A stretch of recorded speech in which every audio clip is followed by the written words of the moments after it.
श्रीमद् भागवत महापुराण द्वितीय स्कंद 10वां अध्याय। भागवत के 10 लक्षण।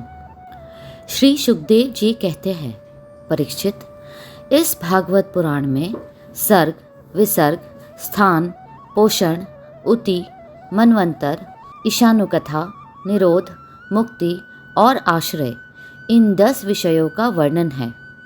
इनमें जो 10वां आश्रय तत्व है उसी का ठीक ठीक निश्चय करने के लिए कहीं श्रुति से, कहीं तात्पर्य से और कहीं दोनों के अनुकूल अनुभव से महात्माओं ने अन्य 9 विषयों का बड़ी सुगम रीति से वर्णन किया है। ईश्वर की प्रेरणा से गुणों में क्षोभ होकर रूपांतर होने से जो आकाश आदि पंचभूत, शब्दादि तन्मात्राएं, इंद्रिया, अहंकार और महतत्व की उत्पत्ति होती है, उसको सर्ग कहते हैं। उस विराट पुरुष से उत्पन्न ब्रह्मा जी के द्वारा जो विभिन्न चराचर सृष्टियों का निर्माण होता है, उसका नाम है विसर्ग। प्रतिपद नाश की ओर बढ़ने वाली सृष्टि को एक मर्यादा में स्थिर रखने से भगवान विष्णु की जो श्रेष्ठता सिद्ध होती है, उसका नाम स्थान है। अपने द्वारा सुरक्षित सृष्टि में भक्तों के ऊपर उनकी जो कृपा होती है, उसका नाम है पोषण। मनवंतरों के अधिपति जो भगवत भक्ति और प्रजापालन रूप शुद्ध धर्म का अनुष्ठान करते हैं, उसे मनवंतर कहते हैं। जीवों की वे वासनाएं जो कर्म के द्वारा उन्हें बंधन में डाल देती है, उति नाम से कही जाती है। भगवान के विभिन्न अवतारों के और उनके प्रेमी भक्तों की विविध आख्यानों से युक्त गाथाएं ईश कथा है। जब भगवान योग निद्रा स्वीकार करके शयन करते हैं, तब इस जीव का अपनी उपाधियों के साथ उनमें लीन हो जाना निरोध है। अज्ञान कल्पित कर्तृत्व, भोक्तृत्व आदि अनात्मा भाव का परित्याग करके अपने वास्तविक स्वरूप परमात्मा में स्थित होना ही मुक्ति है। परीक्षित, इस चराचर जगत की उत्पत्ति और प्रलय जिस तत्व से प्रकाशित होते हैं, वह परम ब्रह्म ही आश्रय है। शास्त्रों में उसी को परमात्मा कहा गया है। जो नेत्र आदि इंद्रियों का अभिमानी दृष्टा जीव है, वही इंद्रियों के अधिष्ठात्री देवता सूर्य आदि के रूप में भी है। और जो नेत्र गोलक आदि से युक्त दृश्य देह है, वही उन दोनों को अलग अलग करता है। इन तीनों में यदि एक का भी अभाव हो जाए तो दूसरे दोनों की उपलब्धि नहीं हो सकती। अतः जो इन तीनों को जानता है, वह परमात्मा ही सबका अधिष्ठान आश्रय तत्व है। उसका आश्रय वह स्वयं ही है, दूसरा कोई नहीं। जब पूर्वोक्त विराट पुरुष ब्रह्मांड को फोड़कर निकला, तब वह अपने रहने का स्थान ढूंढने लगा और स्थान की इच्छा से उस शुद्ध संकल्प पुरुष ने अत्यंत पवित्र जल की सृष्टि की। विराट पुरुष रूप नर से उत्पन्न होने के कारण ही जल का नाम नार पड़ा और उस अपने उत्पन्न किए हुए नार में वह पुरुष 1000 वर्षों तक रहा। इसी से उसका नाम नारायण हुआ। उन नारायण भगवान की कृपा से ही द्रव्य, कर्म, काल, स्वभाव और जीव आदि की सत्ता है। उनके उपेक्षा कर देने पर और किसी का अस्तित्व नहीं रहता। उन अद्वितीय भगवान नारायण ने योग निद्रा से जगकर अनेक होने की इच्छा की।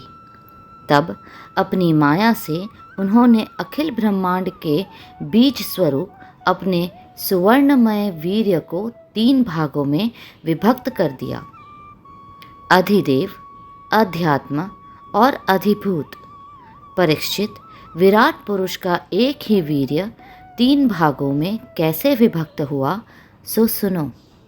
विराट पुरुष के हिलने डोलने पर उनके शरीर में रहने वाले आकाश से इंद्रिय बल, मनोबल और शरीर बल की उत्पत्ति हुई। उनसे इन सब का राजा प्राण उत्पन्न हुआ। जैसे सेवक अपने स्वामी राजा के पीछे पीछे चलते हैं, वैसे ही सबके शरीरों में प्राण के प्रबल रहने पर ही सारी इंद्रियां प्रबल रहती है, और जब वह सुस्त पड़ जाता है तब सारी इंद्रियां भी सुस्त हो जाती है। जब प्राण जोर से आने जाने लगा तब विराट पुरुष को भूख प्यास का अनुभव हुआ। खाने पीने की इच्छा करते ही सबसे पहले उनके शरीर में मुख प्रकट हुआ, मुंह से तालु और तालु से रसेंद्रियां प्रकट हुई। इसके बाद अनेकों प्रकार के रस उत्पन्न हुए जिन्हें रसना ग्रहण करती है। जब उनकी इच्छा बोलने की हुई तब वक इंद्रिया, उसके अधिष्ठात्री देवता अग्नि और उनका विषय बोलना, ये तीनों प्रकट हुए। इसके बाद बहुत दिनों तक उस जल में ही वे रुके रहे। श्वास के वेग से नासिका छिद्र प्रकट हो गए। जब उन्हें सूंघने की इच्छा हुई तब उनकी नाक घ्राणेन्द्रिय आकर बैठ गई और उसके देवता गंध को फैलाने वाले वायुदेव प्रकट हुए। पहले उनके शरीर में प्रकाश नहीं था। फिर जब उन्हें आपको तथा दूसरी वस्तुओं को देखने की इच्छा हुई तब नेत्रों के छिद्र, उनकी अधिष्ठाता सूर्य और नेत्रेंद्रिय प्रकट हो गए। इन्हीं से रूप का ग्रहण होने लगा।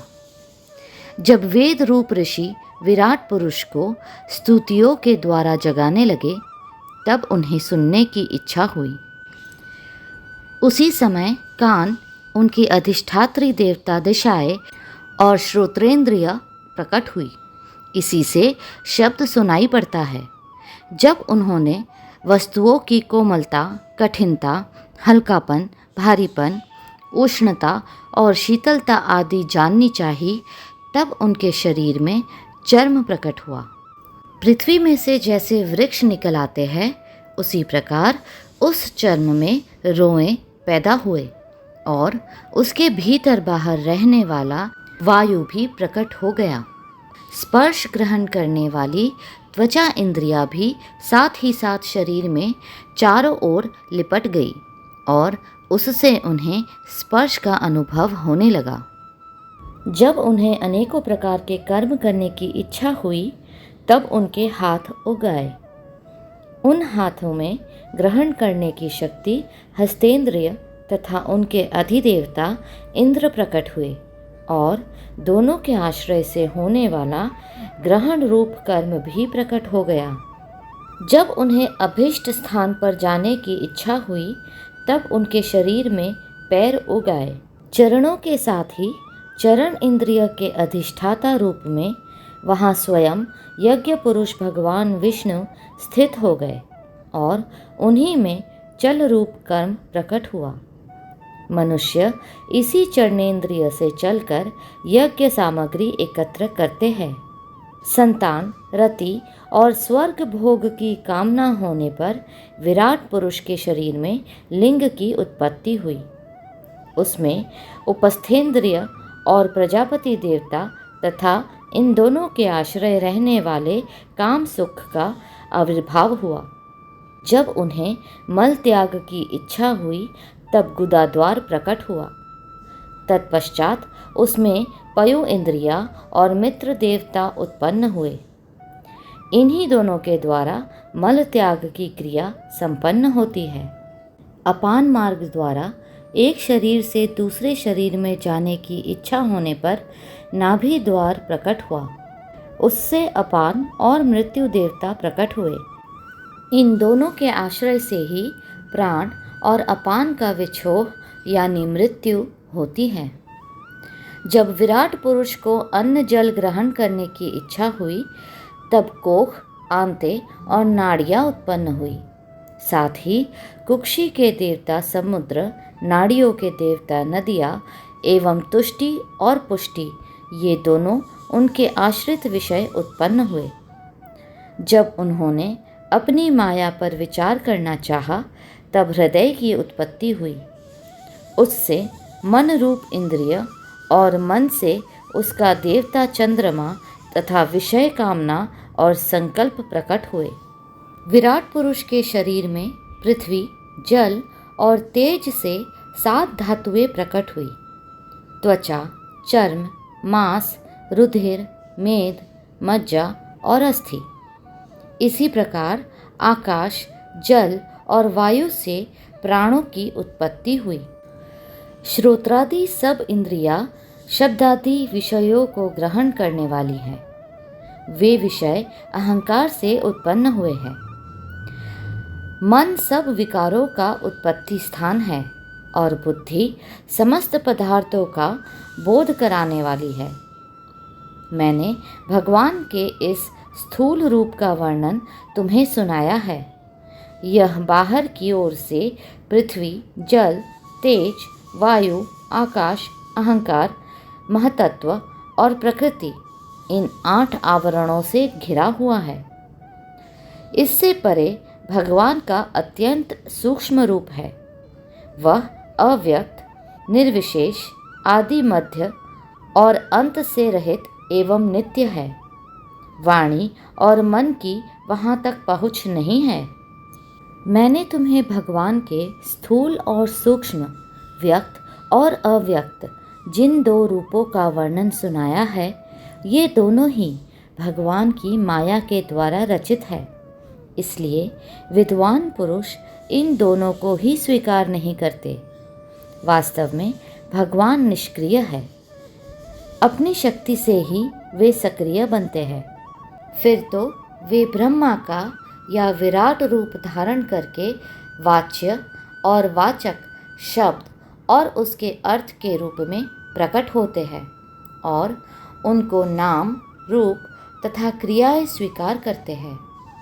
परीक्षित, प्रजापति, मनु, देवता, ऋषि, पितर, सिद्ध, चारण, गंधर्व, विद्याधर, असुर, यक्ष, किन्नर, अप्सराएं, नाग, सर्प, किमपुरुष, उरग, मातृकाएं, राक्षस, पिशाच, प्रेत, भूत, विनायक, कुष्पांड, उन्माद, विताल, यातुधान, ग्रह, पक्षी, मृग, पशु, वृक्ष, पर्वत, सरीसृप इत्यादि जितने भी संसार में नाम रूप है, सब भगवान के ही है।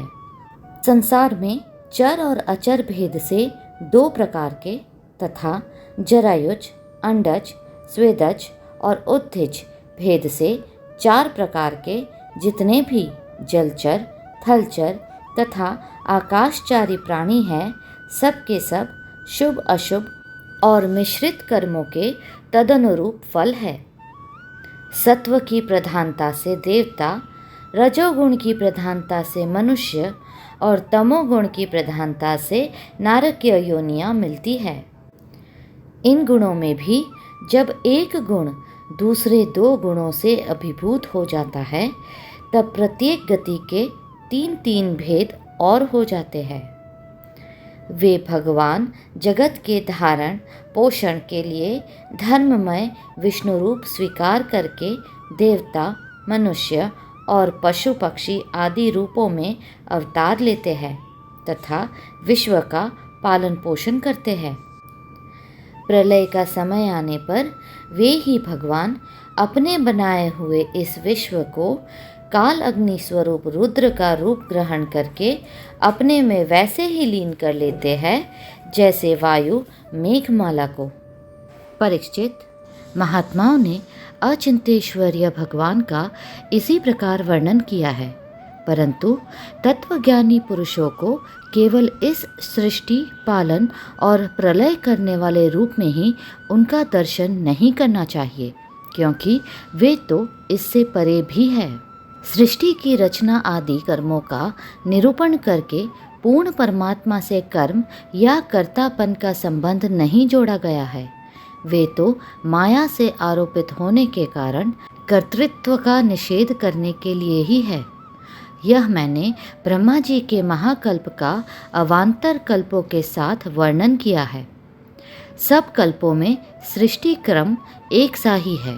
अंतर है तो केवल इतना ही कि महाकल्प के प्रारंभ में प्रकृति से क्रमशः महतत्व आदि की उत्पत्ति होती है और कल्पों के प्रारंभ में प्राकृत सृष्टि तो ज्यों की त्यों रहती ही है, चराचर प्राणियों की विकृत सृष्टि नवीन रूप से होती है।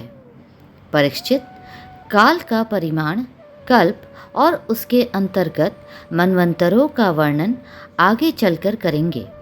अब तुम पाद्मकल्प का वर्णन आगे सावधान होकर सुनो। शौनक जी ने पूछा, सूत जी, आपने हम लोगों से कहा था कि भगवान के परम भक्त विदुर जी ने अपने अति दुस्त्यज कुटुंबियों को भी छोड़कर पृथ्वी के विभिन्न तीर्थों में विचरण किया था। उस यात्रा में मैत्रेय ऋषि के साथ आध्यात्म के संबंध में उनकी बातचीत कहाँ हुई थी तथा मैत्रेय जी ने उनके प्रश्न करने पर किस तत्व का उपदेश किया? सूत जी, आपका स्वभाव बड़ा सौम्य है। आप विदुर जी का वह चरित्र हमें सुनाइए। उन्होंने अपने भाई बंधुओं को क्यों छोड़ा और फिर उनके पास क्यों लौट आए? सूत जी ने कहा, शौनक आदि ऋषियों, राजा परीक्षित ने भी यही बात पूछी थी। उनके प्रश्नों के उत्तर में श्री सुखदेव जी महाराज ने जो कुछ कहा था वही मैं आप लोगों से कहता हूँ। सावधान होकर सुनिए। इति द्वितीय स्कंद समाप्त। हरिओम तत्सत। अगला अध्याय शीघ्र ही साझा होगा। कृपया करके लाइक, सब्सक्राइब और शेयर करें।